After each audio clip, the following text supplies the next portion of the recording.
விகா எனக்கு கால் பண்ணி எப்படி அழுதா தெரியுமா? நம்ம குடும்பத்துக்கு இந்த மாதிரி அசிங்கம் எப்பவுமே நடந்ததில்லை என்று அருகில் நின்றிருந்த வாசு சொன்னார். அவனால நம்ம குடும்பத்துக்கு ஏதாவது ஒரு நல்லது நடந்திருக்கா? கெட்டது மட்டும்தான் நடந்துகிட்டு இருக்கு. இப்போ வந்துட்டு போனாலே ஒருத்தி, அவ பேசின பேச்ச நீயும் கேட்டுட்டு தானே இருந்த. அவங்களுக்குள்ள எவ்வளவு பழக்கம் இருந்தா நம்ம வீட்டுக்கு வந்து இந்த மாதிரி நடந்துட்டு போயிருப்பா. இதெல்லாம் விக்ரமுக்கு தெரியாமையா நடந்திருக்கும்? ஏன் அவன் சொல்லி கூட பண்ணிருக்கலாம், யாருக்கு தெரியும்? உன் தாத்தாவுக்கு அப்படி இவன் கிட்ட என்ன தெரிஞ்சதோ தெரியல.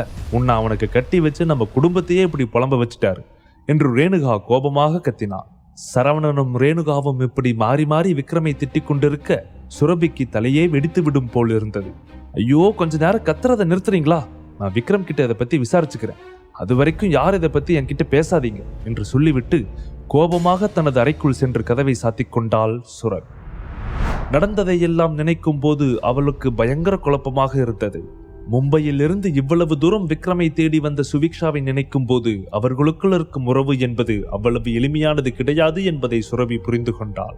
மும்பையில் இருந்தபோது சுரபி அவளை பற்றி ரகசியமாக விசாரித்த போது சுவிக்ஷா ஒரு மிகப்பெரிய குடும்ப பின்னணியில் இருப்பவர் என்பதை தெரிந்து கொண்டாள். உண்மையிலேயே யார் இந்த விக்ரம்? அவனோட பேக்ரவுண்ட் என்ன? ஏன் என்கிட்ட எதுவும் சொல்லக்கூடாதுன்னு நினைக்கிறான்? அவனோட அந்த லைஃப் எப்படி இருக்கும்? அவனுக்கு ஃபேமிலி இருக்கா இல்லையா? விக்ரம் என்கிட்ட உண்மையான அன்போட தான் இருக்கான். அவனை நான் எதுக்காகவும் விட்டு கொடுக்க மாட்டேன். ஆனா வீட்டில் எல்லோரும் அவனை டைவர்ஸ் பண்ணிட சொல்றாங்க. எதுக்காக இப்படி எல்லாம் நடக்குது? ரெண்டு பக்கமும் ஏதோ புரிதல் இல்லாம தான் இந்த சண்டையெல்லாம் நடக்குது. சீக்கிரம் உண்மை என்னன்னு விசாரிக்கணும் என்று நினைத்தாள் சுரபி. சென்னையில் இருக்கும் சென்னை சிட்டி ஹோட்டலின் 10வது மாடியில் சுரேந்திரன் நந்தனும் வெளரிய முகத்துடன் உட்கார்ந்து கொண்டிருந்தார்கள். அவர்களுக்கு முன்னால் ஒரு கண்ணியமான தோற்றத்துடன் ஒரு அழகான இளைஞன் ஒரு பெரிய சேரில் உட்கார்ந்து விஸ்கியை ஊற்றி குடித்தபடி, நீங்க 2 பேரும் விக்ரமோட ஆளுங்கன்னு கேள்விப்பட்டேன், அப்படியா என்று மிகவும் சாதாரணமாக கேட்டான். அதை கேட்டதும் இருவரும் ஒருவரை ஒருவர் பார்த்து கொண்டார்கள்.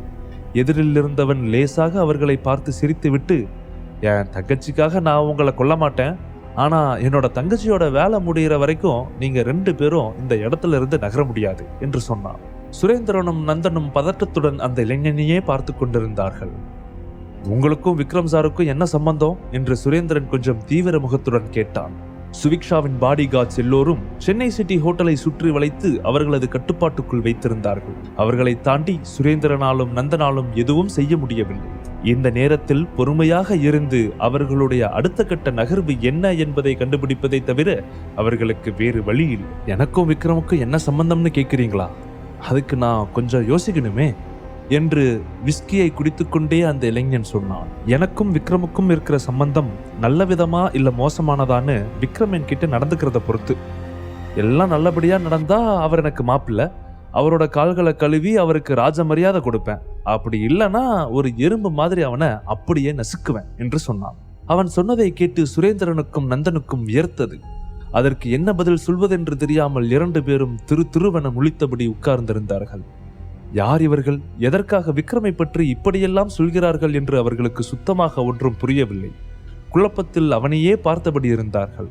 அப்போது அந்த ரூமின் கதவை திறந்து சில பேர் உள்ளே நடந்து வந்து கொண்டிருந்தார்கள். அந்த கூட்டத்தில் நடுவே வந்த சுவிக்ஷா அவர்கள் 2 பேரையும் பார்த்து, ஹாய் அண்ணா, விக்ரமை பத்தி ஏதாவது தகவல் தெரிஞ்சுதா? இப்போ அவன் எங்க இருக்கான்? சென்னையில இருக்கானா இல்ல வேற ஏதாவது ஊர்ல இருக்கானா என்று கேட்டுக்கொண்டே அவர்கள் அருகில் வந்து நின்றாள் சுவிக்ஷா. சுவிக்ஷாவின் வெளிப்பாடு மிகவும் கவலையான தோற்றத்தில் இருந்தது. விக்ரம் இருக்கும் இடத்தை கண்டுபிடிக்க அவள் மிகவும் ஆர்வத்தோடு இருப்பது அவள் கண்களை பார்க்கும் போதே தெரிந்தது. சுவிக்ஷா, அதான் நான் பாத்துக்கிறேன்னு சொல்றேன்ல, அப்புறம் எதுக்கு நீ அதை பத்தியே திங்க் பண்ணிக்கிட்டு இருக்க? உனக்காகத்தானே நான் ஃபாரின்ல இருந்து வந்திருக்கேன். நீ கவலைப்படாம இரு. விக்ரம் எங்க இருந்தாலும் உன்கிட்ட கூட்டிட்டு வர வேண்டியது என்னோட பொறுப்பு என்று சுவிக்ஷாவின் அண்ணன் சுபாஷ் சொன்னான். சுரேந்திரனையும் நந்தனையும் தனியாக கடத்தி வந்ததுக்கான காரணம் கூட சுவிக்ஷாவுக்காகத்தான். என்னை பத்தி யோசிக்கிறத விடு அண்ணா, முதல்ல விக்ரம் எங்க இருக்கான்னு தெரிஞ்சுதா இல்லையா என்று சுவிக்ஷா மிகவும் தீவிரமாக சுபாஷை பார்த்து கேட்டாள். விக்ரம் இப்போ ஹைதராபாத்ல இருக்கான், நான் உடனே அங்க கிளம்புறேன் என்று அவன் கையில் இருந்த கடைசி சிப் விஸ்கியை குடித்துவிட்டு கிளாஸை டேபிளில் வைத்தான் சுபாஷ். விக்ரம் இருக்கும் இடம் தெரிந்ததும் தான் சுவிக்ஷாவுக்கு கொஞ்சம் நிம்மதியாக இருந்தது. இங்க இவங்க 2 பேரை தவிர விக்ரமுக்கு இன்னொரு ஆளும் இருக்கான். அவன் பேரு டேனி. இப்போ சென்னையில இருந்து ஹைதராபாத்துக்கு போயிருக்கான். கண்டிப்பா டேனியும் விக்ரமும் ஒன்னாதான் இருப்பாங்கன்னு நினைக்கிறேன் என்று சுபாஷ் சொன்னான். ஆமா, விக்ரம் ஹைதராபாத்துக்கு எதுக்கு போனா என்று சுவிக்ஷா குழப்பத்தோடு கேட்டாள். நான் விசாரிச்ச வரைக்கும் அவனோட ஃபியூச்சர் எப்படி இருக்க போகுதுன்னு என்னால நல்லா ஃபீல் பண்ண முடியுது. அவன் ஹைதராபாத்லயே மிகப்பெரிய பணக்காரனா வரப்போறான். மும்பையில் விக்ரமோட ஆள் அபினவை நிரஞ்சன் கிட்னாப் பண்ணிருக்கிறது அவனுக்கு தெரிஞ்சு இப்போ அவனை கண்டுபிடிக்கத்தான் ஹைதராபாத் போயிருக்கான். ஆனா கதை இப்போ வேற ரூட்ல போயிட்டு இருக்கு. நிரஞ்சன் அவனுக்கு அவனே ஆப்பு வச்சுக்க பிளான் பண்ணிக்கிட்டு இருக்கான் போல என்று சொன்னான் சுபாஷ். இப்போ நிரஞ்சனோட பிளான் என்னவா இருக்கு? அந்த நிரஞ்சன் உண்மையில நல்லவன் கிடையாது. அவன் ரொம்ப டேஞ்சரான ஆளு. ஆனா விக்ரம் எப்பவும் அவனை ஒரு பொருட்டா கூட மதிக்கிறது இல்லை. எனக்கு என்னமோ ஏதாச்சும் தப்பு நடந்துடுமோன்னு பயமா இருக்கண்ணா என்று சுவிக்ஷா கவலையுடன் சொன்னாள். அப்படியெல்லாம் எதுவும் ஆகாது, நீ கவலைப்படாத. அதான் நான் வந்துட்டேன்ல. எனக்கும் விக்ரமை பார்த்து 10 வருஷம் ஆச்சு. ஆனா அவனை இந்த மாதிரியான ஒரு நிலையில பார்ப்பேன்னு நான் எதிர்பார்க்கவே இல்லை. இத்தனை வருஷமா நான் அவனை ரொம்ப மிஸ் பண்ணினேன் என்று சுபாஷ் முகத்தை சுருக்கியபடி அதிருப்தியுடன் சொன்னான். ஆனால் சுவிக்ஷாவை பார்க்கும்போது அவனுக்கு ஒன்றும் புரியவில்லை. மும்பையிலேயே விரல் விட்டு எண்ணக்கூடிய அழகான பெண்களில் சுவிக்ஷாவும் ஒருத்தி. அவளிடம் இருக்கும் அழகுக்கும் ஆடம்பரத்திற்கும் பல பெரிய பெரிய பில்லினியர்களின் மகன்கள் எல்லாம் பின்னால் சுற்றி கொண்டிருக்கும் போது ஏற்கனவே கல்யாணமான விக்ரம் பின்னால் எதற்கு சுற்றி கொண்டிருக்கிறாள் என்று புரியவில்லை. அவர்கள் இருவருக்கும் ஏற்கனவே நிச்சயதார்த்தம் நடந்திருந்தாலும் இப்போது அவனுக்கு கல்யாணமாகிவிட்டது என்று தெரிந்தும் அவன் பின்னாலேயே சுற்றி கொண்டிருப்பது அவனுக்கு புரியாத குழப்பமாக இருந்தது. இருந்தாலும் ஒரு அண்ணாவாக அவளுடைய ஆசையை நிறைவேற்றி வைக்க வேண்டிய பொறுப்பு அவனிடம் இருந்தது. அவர்கள் ஏற்கனவே நிச்சயதார்த்தமானவர்கள் என்பதால் அவனுக்கு அது தவறாக படவில்லை. நான் விக்ரமை ஹேண்டில் பண்றது ரொம்ப டிஃபிகல்ட். எந்த சூழ்நிலை வந்தாலும் அவன் எதுக்காகவும் பின்வாங்க மாட்டான். நீ எனக்காக ஹைதராபாத் போய் உடனே விக்ரமை என்கிட்ட கூட்டிட்டு வாண்ணா. அது மட்டும் இல்லாம அந்த நிரஞ்சன் இனிமே விக்ரமை எதுக்காகவும் தொந்தரவு செய்யக்கூடாது என்று சொன்னாள் சுவிக்ஷா. சரி சுவிக்ஷா, கவலைப்படாத. உன் அண்ணன் நான் இருக்கும்போது நீ எதுக்கும் பயப்படக்கூடாது. நான் நம்மளோட பிரைவேட் ஜெட்ல இன்னைக்கு நைட்டே ஹைதராபாத் கிளம்ப போறேன் என்று சொல்லிக்கொண்டு ஒரு சிகரெட்டை எடுத்து பற்ற வைத்தபடி, உனக்காக கண்டிப்பா நான் விக்ரமை இங்க கூட்டிட்டு வருவேன். அந்த நிரஞ்சன் எவ்வளவு பெரிய ஆளா இருந்தாலும் சரி, என்கிட்ட அவனோட வேலையெல்லாம் பழிக்காது. விக்ரமுக்கு அவன் ஏதாச்சும் இடைஞ்சலா இருந்தா அவனை கொன்னுட்டாவது விக்ரம் உன்கிட்ட கூட்டிட்டு வரேன் என்று சுபாஷ் தீர்க்கமாக சொன்னான். அந்த வார்த்தையை கேட்டதும் தான் சுவிக்ஷாவுக்கு கொஞ்சம் நிம்மதியாக இருந்தது. ஆனா ஒரு விஷயத்த நான் உனக்கு தெளிவா சொல்றேன் சுவி, என்னோட தங்கச்சி மேல நான் எவ்வளவு உசுரை வச்சிருக்கேன்னு எல்லாருக்குமே தெரியும். அவளுக்காக இந்த உலகத்துல இருக்கிற எதை வேணாலும் நான் கொண்டு வந்து கொடுப்பேன். என் தங்கச்சி எங்க எல்லாரையுமே பெருமைப்படுத்துறதுக்காகவே பிறந்தவ.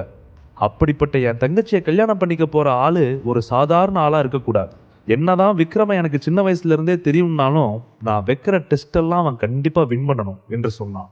அதை கேட்டதும் சுவிக்ஷா எதுவும் பேசாமல் சுபாஷையே பார்த்து கொண்டு நின்றான். ஆனா நான் வைக்கிற டெஸ்ட்ல எல்லாம் அவன் எதுலையுமே செலக்ட் ஆகலனா கண்டிப்பா அவனை நான் கொன்னுடுவேன். ஆதித்யா குடும்பத்தை சேர்ந்தவங்கன்ற ஒரே ஒரு விஷயம் மட்டும் என் தங்கச்சிக்கு போதுமானதா இருக்காது. என் தங்கச்சிக்காக இந்தியாவில் மட்டும் இல்ல, உலகத்துல பல கண்ட்ரீஸ்ல இருக்கிற மாப்பிள்ளைங்கள்லாம் லைன்ல நின்றுகிட்டு இருக்காங்க. அப்படி இருக்கும்போது ஏற்கனவே கல்யாணமான ஒருத்தனுக்கு நான் உன்னை கொடுக்குறேன்னா அது நீ ஆசைப்பட்டன்ற ஒரே காரணத்துக்காகத்தான். அதுக்காக அவன் எப்படிப்பட்ட ஆளா இருந்தாலும் பரவாயில்லன்னு என்னால விட முடியாது. கண்டிப்பா நான் வைக்கிற டெஸ்ட்ல எல்லாம் அவன் வின் பண்ணணும். அப்படி இல்லைனா நீ அவனை மறந்துடணும். விக்ரம்னு ஒரு ஆள் உன் லைஃப்ல வந்ததையே நீ மறந்துடணும் என்று சுபாஷ் தீவிரமாக சொன்னான். அந்த விஷயத்தை கேட்கும்போது அங்கே இருந்த எல்லோருக்குள்ளும் ஒருவித சொல்ல முடியாத பயம் ஏற்பட்டது. சுபாஷ் எந்த அளவுக்கு கொடூரமானவன் என்பதை அவனுடைய வார்த்தைகளே மற்றவர்களுக்கு உணர்த்தியது. இல்லன்னா நீ சொல்ற மாதிரியான சிச்சுவேஷன் கண்டிப்பா வராது. உன் தங்கச்சி அவ்வளவு மோசமா ஒருத்தனை செலக்ட் பண்ண மாட்டான். விக்ரமோட திறமையும் அறிவும் உன்னை விடவே அதிகம் என்று சுவிக்ஷா விக்ரமை பற்றி மிகவும் பெருமையுடன் சொன்னாள். அதை கேட்டதும் சுபாஷ் சத்தமாக சிரித்துக்கொண்டு, பாவம் சுவினி, உன்னோட அண்ணனை நீ ரொம்ப குறைச்சு மறுப்பிடுற. சரி, எனக்கும் விக்ரம் எவ்வளவு பெரிய ஆள்னு பார்க்கணும். இந்த விஷயத்தை பத்தி அதிகம் யோசிக்காம ரிலாக்ஸா இரு. உன் அண்ணன் ஒரு நல்ல செய்தியோட வருவேன். அது வரைக்கும் சுரபி ஃபேமிலியை கூட நீ டிஸ்டர்ப் பண்ணாத. சென்னையில விக்ரமுக்கு வேலை செய்யற எல்லோருமே இப்போ எனக்கு கீழே தான் இருக்காங்க, இந்த 2 பேரையும் சேர்த்து என்று சுபாஷ் சொன்னான். உடனே சுரேந்திரனும் நந்தனும் அவர்களால் எதுவும் செய்ய முடியவில்லையே என்ற இயலாமையால் சுபாஷை பாவமாக பார்த்தார்கள். சுபாஷும் சுவிக்ஷாவும் அவர்களை பார்த்து சிரித்தார்கள். சுவிக்ஷாவின் மூத்த அண்ணனின் பலம் என்ன என்று அவளுக்கு நன்றாகவே தெரியும். இந்த சுபாஷ் மும்பையில் இருக்கும் ஏகாபத்திய குடும்பங்களிலேயே முதன்மையானவனாக இருந்தான். இந்த புதிய தலைமுறை ஆட்களிலேயே அவனை மிஞ்ச இதுவரைக்கும் யாரும் வரவில்லை என்று பெயர் அவனுக்கு இருந்தது. அந்த அளவுக்கு மிகவும் திறமையான ஒரு ஆளாக இருந்தான் சுபாஷ். ஆனால் விக்ரமை பற்றி நினைக்கும் போது தன் அண்ணனின் திறமை மீது சற்று சந்தேகம் வந்தது. விக்ரம் சுபாஷை விடவும் சிறியவன். இருந்தாலும் விக்ரமுடன் ஒப்பிடும்போது சுபாஷின் திறமையும் அறிவும் கொஞ்சம் குறைச்சலாக இருப்பதாகவே அவள் நினைத்தாள். ஆனால் அந்த விஷயத்தை சுபாஷிடம் வெளிப்படையாக சொல்லவில்லை. ஒருவேளை அதுவே ஈகோவா மாறி கடைசியில் அவர்கள் இருவருக்கும் போட்டியாக மாறிவிடக் கூடாது என்பதில் சுவிக்ஷா தெளிவாக இருந்தாள். அது மட்டும் இல்லாமல் விக்ரம் சிறு வயதில் சுபாஷுக்கு நல்ல பழக்கம் என்பதால் அவர்களுக்குள் அதுபோல எந்த சண்டையும் வர வாய்ப்பு இல்லை என்று சுவிக்ஷா நினைத்தாள். அவர்களின் பேச்சை கேட்ட சுரேந்திரனும் நந்தனும் நெற்றியில் வியர்வை வடிய ஒருவரை ஒருவர் பார்த்து கொண்டார்கள். ஆதவன் குடும்பத்தை பற்றி அவர்களுக்கு முன்பே கொஞ்சம் தெரிந்திருந்தது. ஆதவனின் ஒரே மகளான சுவிக்ஷாவுக்காக அவர்கள் குடும்பம் எது வேண்டுமானாலும் செய்ய தயாராக இருந்தது.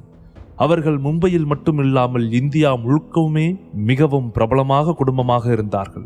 அப்படிப்பட்டவர்கள் விக்ரமை எதற்காக செலக்ட் செய்தார்கள்? விக்ரமிடம் அவர்கள் என்ன எதிர்பார்க்கிறார்கள் என்று அவர்களுக்கு ஒன்றுமே புரியவில்லை. அவர்கள் பேசுவதை வைத்து பார்க்கும்போது விக்ரம் ஏற்கனவே ஹைதராபாத்தில் ஏதோ ஒரு பெரிய வேலையை செய்து ஹைதராபாத்தில் மிகப்பெரிய அடையாளமாக மாறப்போகிறான். இனிமேல் நடக்கப் போவது 2 பெரிய ஆட்களின் சண்டை என்று அவர்கள் நினைத்தார்கள். ஆனால் விக்ரமிடம் இதை பற்றி தெரிவிக்க அவர்களுக்கு வேறு எந்த வழியும் தெரியவில்லை. அவர்கள் இப்போது சுபாஷின் கட்டுப்பாட்டில் இருந்தார்கள்.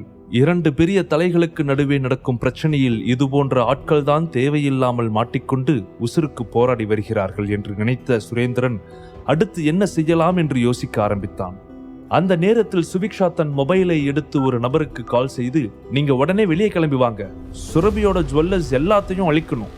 அவ விக்ரம மீட் பண்றதுக்கு முன்னாடி எந்த நிலைமையில இருந்தாலோ அதே நிலைமைக்கு அவளை கொண்டு வந்து விடணும். ஃபேமிலி பிசினஸ்னு எல்லாமே பழைய நிலைமைக்கு வரணும் என்று சுவிக்ஷா தீவிரமான தோணியில் சொன்னாள். ஓகே மிஸ் சுவிக்ஷா, நீங்க சொன்னதை எல்லாத்தையும் நான் கவனிச்சுக்கிறேன், நீங்க கவலைப்படாதீங்க என்று அந்த பக்கத்தில் இருந்து ஒரு ஆணின் குரல் கேட்டது. ரொம்ப நல்லது என்று சொன்ன சுவிக்ஷா போனை கட் செய்தாள். சுவிக்ஷா, நீங்க சுரபி மேடமை அட்டாக் பண்ணணும்னு மட்டும் நினைக்காதீங்க. அப்படி பண்ணுனீங்க விக்ரம் சாரோட உண்மையான கோபத்தை உங்களால தாங்கிக்க முடியாது என்று சுரேந்திரன் நெற்றியில் விழுந்த வியர்வையை துடைத்தபடி அவளை பார்த்து எச்சரித்தான். ஆமா மிஸ் சுவிக்ஷா, நீங்க 2 பேரும் விக்ரம் சாரோட ஆளுங்களை கடத்தி வச்சு இருக்கிறது தெரிஞ்சாலே அவருக்கு பயங்கரமான கோபம் வரும். இப்ப அவரோட வைஃப் கிட்ட பிரச்சனை பண்ணணும்னு நினைச்சா அவர் உங்களை கொல்ல கூட தயங்க மாட்டாரு. நாங்க உங்களுக்கு வார்ன் பண்றோம்.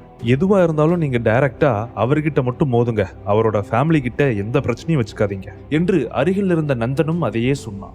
விக்ரமின் கோபத்தை பற்றி அவர்களுக்கு நன்றாகவே தெரியும். விக்ரம் மிகவும் கேஷுவலான ஒரு ஆள். அவன் யாரையும் அவ்வளவு ஈஸியாக பொருட்படுத்த மாட்டான். எதை பற்றியும் பெரிதாக கவலைப்படக்கூடிய ஆளும் கிடையாது. ஆனா சுரபி விஷயத்தை யாராவது தலையிட்டால் விக்ரம் அவர்கள் யார் என்று கூட பார்க்க மாட்டான். சுவிக்ஷாவுக்கும் விக்ரமுக்கும் நடுவே என்ன உறவு இருந்தாலும் சுரபியின் விஷயம் என்று வரும்போது விக்ரம் அதையெல்லாம் பார்க்க மாட்டான் என்று நந்தன் நினைத்தான். யாருகிட்ட என்ன பேசுற, நான் யாருன்னு தெரியுமா என்று அவர்கள் சொன்னதை கேட்டதும் பயங்கரமாக கோபப்பட்ட சுவிக்ஷா அவர்களை பார்த்து ஆக்ரோஷமாக கத்தினாள். நீங்க எங்க கிட்ட கத்தி எந்த யூஸும் இல்லை. நீங்க விக்ரம் சாருக்கு என்ன உறவுன்னு எங்களுக்கு தெரியாது. ஆனா சுரபி மேடம் விஷயத்துல மட்டும் நீங்க மூக்கு நுழைக்காதீங்க. அப்புறம் விக்ரம் சார் உங்களோட ஒட்டுமொத்த குடும்பத்தையே அழிச்சுடுவார். அதுல எங்களுக்கு எந்த சந்தேகமும் இல்லை. விக்ரம் சார் அவரோட வைஃப் மேல எவ்வளவு பாசம் வச்சிருக்காருன்னு எங்களுக்கு ரொம்ப நல்லா தெரியும் என்று சுரேந்திரன் சொன்னான். அதை கேட்டதும் சுவிக்ஷாவுக்குள் ஏதோ ஒரு குழப்பம் ஏற்பட்டது. ஏற்கனவே சுரபியை பற்றி பேசி விக்ரமின் கோபத்தை அவள் மிக அருகில் இருந்து அனுபவித்திருக்கிறாள். முழு கதையையும் கேட்டு மகிழ பாக்கெட் FM ஆப்பை டவுன்லோட் செய்யுங்கள். லிங்க் டிஸ்கிரிப்ஷனில் கொடுக்கப்பட்டுள்ளது.